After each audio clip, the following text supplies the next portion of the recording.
So here we have an 11 of 94 Honda Civic. Nothing too fancy. You can see regular wheels on it. It had a noise complaint, though in the front looks like someone did a nice job of new calipers and new brake pads. Unfortunately, the brake pads are in the wrong spot.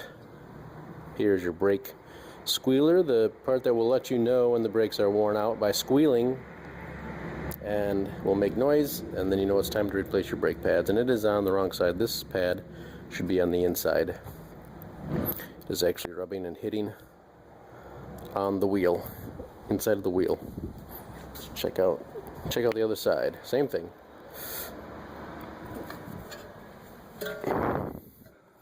And I can feel on the back side that the other pad does not have one. So it's a simple matter of swapping brake pad positions.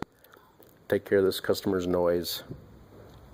So it can be important where your brake pads go.